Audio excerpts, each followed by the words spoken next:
पंडित राम कुमार शर्मा, भाजपा जिला उपाध्यक्ष जनपद आगरा। ग्रामीण मध्यम वर्गीय पृष्ठभूमि से संघ के साथ शुरू हुआ सफर। सेवा संकल्प और संघ की विचारधारा से राजनीति का उदय। पंडित दीनदयाल उपाध्याय की प्रेरणा और पूर्व प्रधानमंत्री अटल बिहारी वाजपेयी के व्यक्तित्व का प्रतिफल। गौ सेवा, शोषित, वंचित और पीड़ितों के दर्द के प्रति सेवा संकल्प। संघ, बजरंग दल और भाजपा में सेवा का अवसर। प्रधानमंत्री मोदी, अमित शाह और योगी आदित्यनाथ से प्रभावित।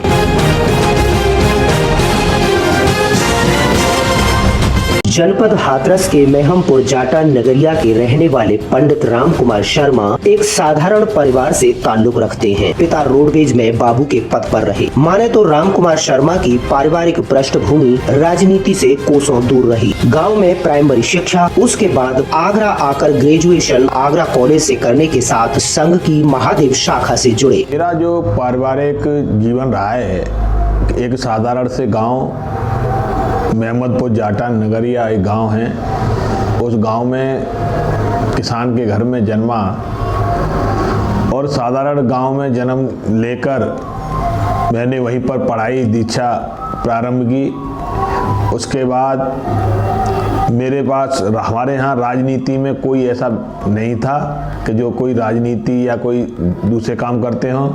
मेरे पापा साधारण एक रोडवेज में कर्मचारी बाबू के पद पर थे। 1987 को महादेव शाखा में संघ की विचारधारा, सेवा प्रकल्प और 1990 में राम जन्मभूमि आंदोलन में भागीदारी से परिपक्वता और दृढ़ संकल्प ने जन्म लिया। नतीजा श्री राम जन्मभूमि आंदोलन के चलते 12-13 वर्ष की अल्पायु में 15 दिन जेल भी गए, जहां पंडित राम कुमार शर्मा के अंतर्मन में प्रभु श्री राम के प्रति भक्ति का भाव एक घाव की भांति अंकुरित हुआ और उन्होंने 6 दिसंबर 1992 को बाबरी विध्वंस में भी अपनी अहम भूमिका का निर्वहन भी किया। पहले अपने गांव में प्राइमरी स्कूल में पढ़ने जाते थे। उसके बाद में हम 5 तक गांव में पढ़े। इसके बाद में आगरा में हमारे पिताजी सर्विस करते थे, तो यहीं हमने ट्रांसजमुना कॉलोनी रामबाग पर एक छोटा सा मकान ले लिया। उसी में हम रहने लगे। उसके बाद पढ़ाई हमने यहीं से प्रारंभ करके ट्रांसजमुना में बाल विहार स्कूल, फिर उसके बाद सरस्वती इंटर कॉलेज और आगरा कॉलेज तक हमने पढ़ाई शुरू की। उसी बीच में राष्ट्रीय स्वयंसेवक संघ की एक शाखा हमारे यहाँ लगती थी, महादेव शाखा। उस शाखा में हम लोगों को जाने का अवसर प्राप्त हुआ, क्योंकि उस समय राम जन्मभूमि आंदोलन चल रहा था और राम जन्मभूमि आंदोलन में हम लोगों ने भी सहभागिता, क्योंकि जैसे चर्चा होती थी कि कहीं कार सेवा होने जा रही है तो राम भक्तों को पकड़ने के लिए पुलिस आती थी। तो सन 1990 में जब एक जन आंदोलन राम जन्मभूमि के लिए हुआ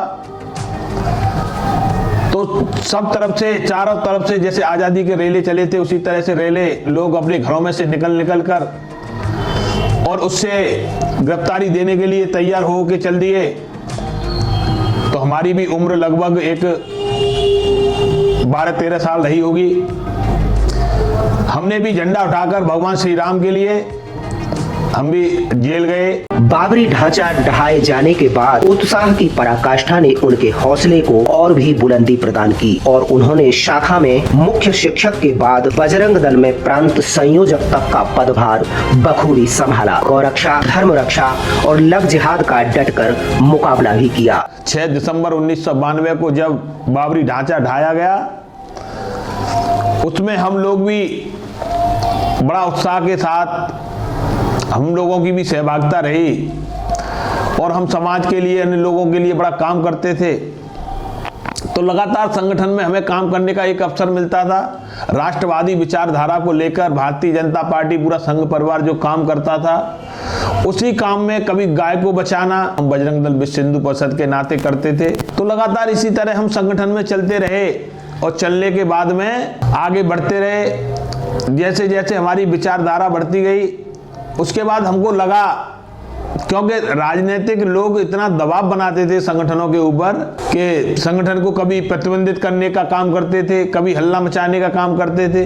तो हमारे मन में भी यही आता था कि राजनीति में जाकर अगर हम कुछ बन भी जाते हैं तो हमें एक सेवा करने का एक अच्छा अवसर पैदा होगा, जिससे कि सुविधाएं हम कर सकेंगे, हम गाय को बचा सकेंगे, हम और जो हिंदुओं के ऊपर जिस तरह से अत्याचार होते हैं उन अत्याचारों को रोकने के अच्छे से परिणाम ला सकेंगे। इसलिए मैंने मन बनाया कि 2007 में कि हम अब राजनीति की तरफ हमें चलना चाहिए। तो मैं राजनीति की तरफ जब चलने लगा तो पहले मैं कार्यकारिणी सदस्य बना आगरा जिले का, उसके बाद में जिला मंत्री रहा। सामाजिक सरोकार की भूमिका को जोर शोर से निर्वहन के साथ जब उन्होंने देखा कि राजनीतिक हस्तक्षेप सेवा को प्रभावित करता है, तो पंडित राम कुमार शर्मा ने राजनीति से जुड़कर बेहतर समाज सेवा का दृढ़ निश्चय कर भारतीय जनता पार्टी में आगरा कार्यकारिणी सदस्य के रूप में जुड़ गए। यहीं से उनके राजनीतिक सफर की शुरुआत हुई। 2009 में जिला महामंत्री और 2014 से जिला उपाध्यक्ष के पद की गरिमामयी राजनीति कर रहे राम कुमार शर्मा पंडित दीनदयाल उपाध्याय की गरीब, शोषित और वंचित विचारधारा से बेहद प्रभावित हैं, जिसे लेकर भाजपा आगे बढ़ रही है। अपने परिवार को छोड़ पंडित दीनदयाल उपाध्याय ने जहां शोषित, पीड़ित, गरीब और वंचितों की सेवा की, जिसे 1980 में पूर्व प्रधानमंत्री अटल बिहारी वाजपेयी ने आगे बढ़ाया और वर्तमान में प्रधानमंत्री नरेंद्र मोदी, अमित शाह और मुख्यमंत्री योगी आदित्यनाथ के साथ भाजपा उपाध्याय जी की विचारधारा को सार्थक बना रही है। आज शोषितों, वंचितों को उनका हक भाजपा दिला रही है। देश के सर्वोच्च पदों पर आज उन्हें पूरा मौका मिल रहा है। पंडित दीनदयाल उपाध्याय जी ने जिस समय 1951 में जब स्थापना हुई जनसंघ की, तो उनका केवल एक ही उद्देश्य था, शोषित, पीड़ित और वंचित व्यक्ति अगर देश के अंदर रहेगा तो देश का विकास नहीं हो पाएगा। उसी के उत्थान के लिए उन्होंने जो काम करना शुरू किया और उन्होंने अपने परिवार को देखा नहीं, किसी को देखा नहीं और लगातार समाज के बीच में काम करने का प्रारंभ किया। तो आपने देखा कि भारतीय जनता पार्टी जिस तरह से काम कर रही है, उसी को आगे बढ़ाने का काम सन 1980 में जब भारतीय जनता पार्टी की स्थापना हुई तो माननीय पूर्व प्रधानमंत्री अटल बिहारी वाजपेयी जी ने उस संकल्प को आगे बढ़ाने का काम किया। समाज में निरंतर काम करते गए और समाज को बढ़ाने का जो वंचित था उस समाज को आगे लाने का काम किया। उसी को लेकर आज माननीय नरेंद्र मोदी जी, आप देख रहे हैं, शोषित, पीड़ित, वंचित व्यक्ति, आप कभी सोच सकते थे कि देश का प्रधानमंत्री आज बीसी बन सकता है? क्या आप सोच सकते थे देश का राष्ट्रपति जाटव समाज से दलित बन सकता है? आप सोच सकते थे कि देश का राष्ट्रपति आदिवासी बन सकता है? उसी को लेकर भारतीय जनता पार्टी की जो विचारधारा थी, पंडित दीनदयाल उपाध्याय की जो विचारधारा थी, उसी विचारधारा के तहत जो काम हो रहा है, आज वंचित समाज आगे लग रहा है, उसी विचारधारा को लेकर मैं भी एक काम कर रहा हूँ। संघ और भाजपा के बढ़ते कदमों ने जहां समूचे विश्व को हैरान कर सनातन संस्कृति का विश्व विजयी डंका बजाया है, उससे देश दुनिया भारत की ओर देख रही है। यही वजह है कि आज विपक्षी राजनीति की भाषा बेलगाम हो चली है। राजनीति के कारण न कोई धर्म देख रहा है, न कोई अपमानित करने का शब्दमान देख रहे हैं। उनको लगता है कि हम पॉपुलैरिटी पाने के लिए जो शब्द बोल देते हैं सोशल मीडिया पे और उस पर आने के लिए, जबकि देश के प्रथम नागरिक माननीय राष्ट्रपति जी के खिलाफ आपने देखा कुछ दिन पहले क्या क्या शब्द बोले गए। आपने देखा माननीय प्रधानमंत्री जी के खिलाफ क्या क्या शब्द बोले गए। यह एक दुर्भाग्यपूर्ण है, मगर आने वाले समय में ये सनातन का धर्म एक बार फिर शक्ति के रूप में खड़ा होगा और भारत को कोई रोक नहीं सकता विश्व गुरु बनने से।